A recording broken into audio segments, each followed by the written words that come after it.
Hello everyone, this is David. In this video, I'll be translating and summarizing the latest Urdu broadcast by Shahbaz Gill to make it accessible for our English-speaking audience.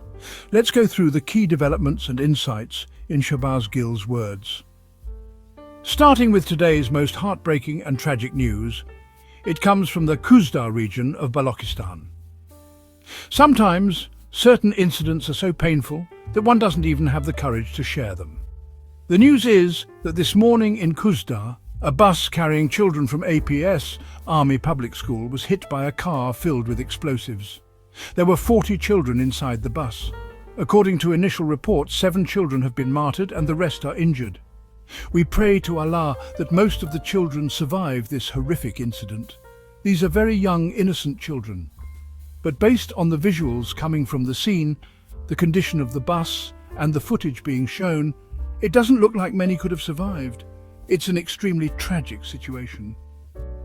The impact of the explosion and the wreckage clearly show the intensity of the blast and the likely fate of the children inside.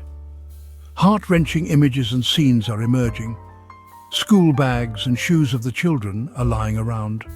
Reportedly, the driver and conductor of the bus may also have died, though this has not been confirmed yet. There are no definite numbers available at this moment, how many children are alive, how many were martyred, so we cannot provide a final toll. According to the Deputy Commissioner of Kuzdar, 7 children have died and the rest are seriously injured and being treated at the hospital.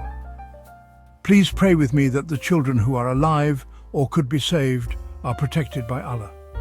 Just imagine what the mothers, siblings and families of these children must be going through right now. Pakistani children face a cruel fate.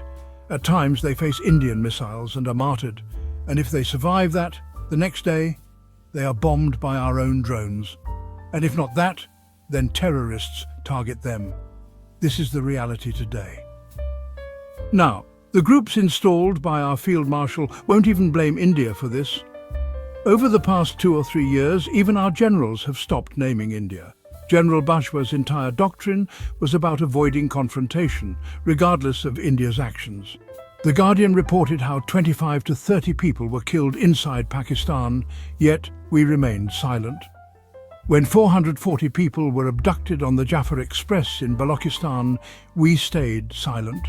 This isn't the first time innocent civilians in Balochistan have been massacred, and still we remain quiet. Neither Maryam Nawaz, nor Nawaz Sharif, nor Shahbaz Sharif will speak out. So let me directly ask Field Marshal Sahib, how and when will you account for the blood of these children? Recently, the DG-ISPR gave a very strong statement that any incident in Balochistan will be dealt with an iron hand. But now there's only silence. Just the usual empty promises of bringing the culprits to justice. This has gone beyond routine statements. Our children are involved now. There's no safety for them. Not from Indian missiles, not from Pakistani drones, not from terrorist bombs. Innocent children are dying everywhere. Now, how will Pakistan respond? It's clear that India is using proxies in Balochistan. This is a larger issue that should have been resolved, but General Bajwa's doctrine is backfiring from all sides. This is deeply painful news, and even I often hesitate to share such stories. Criticizing too much might seem political, and the dead haven't even been properly buried yet. But the condition of the bus suggests the casualties may be much higher than being reported. We presented this tragic news from Kuzdar to you. Now, moving on. Today in Islamabad, there is a prestigious ceremony being held where Field Marshal Sahib will be officially given his rank and medals. Prime Minister Shahbaz Sharif will be present. And we have confirmed reports that Maryam Nawaz has cancelled her meetings in Punjab and is headed to Islamabad to attend the event. Despite the Kuzdar tragedy, it seems this ceremony will not be cancelled. Shahbaz Sharif's office has congratulated General Asim Munir on his promotion to Field Marshal, praising his leadership and defence of Pakistan's sovereignty. Maryam Nawaz's office also released a statement expressing hope that under General Munir's leadership, the Pakistan Army will reach new professional heights. Now, many people are wondering, what does General Asim Munir ultimately want? Is Field Marshal his final stop? I don't think so. I believe he aims to become the president of Pakistan, not like Zardari, but more like Ayub Khan, a strong presidential figure who controls a puppet prime minister just like Saddam Hussein had. I believe Maryam Nawaz may eventually replace Shahbaz Sharif, which would make it easier to control the civilian government, as she is seen as inexperienced and more compliant. The Field Marshal title is for life, with lifelong perks and no accountability. Some people are saying he won't be tried in civilian courts. I don't agree. If a military officer commits a crime in a civilian area, he can be tried in regular courts.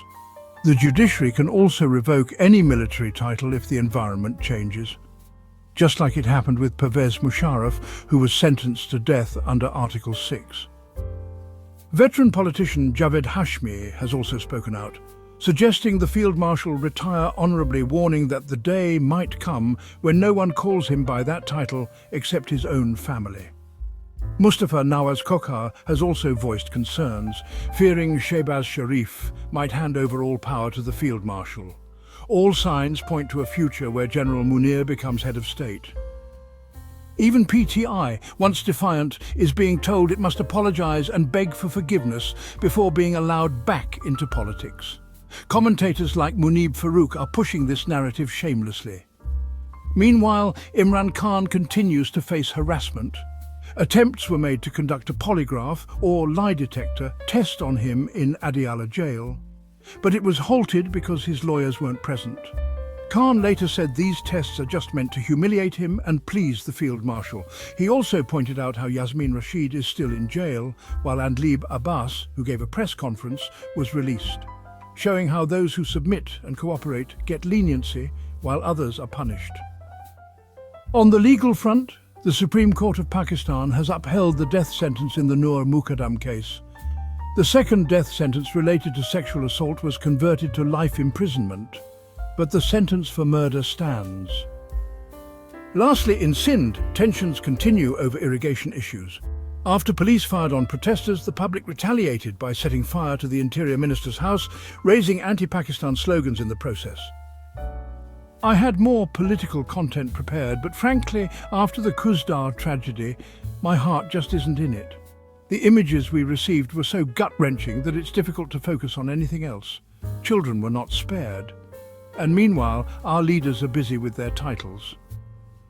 That wraps up our translation of Shahbaz Gill's video. I hope this English version helped you understand his message better. Please like, share and subscribe to Public Lens to help our community grow. Don't forget to leave a comment below and let me know what you thought of this effort.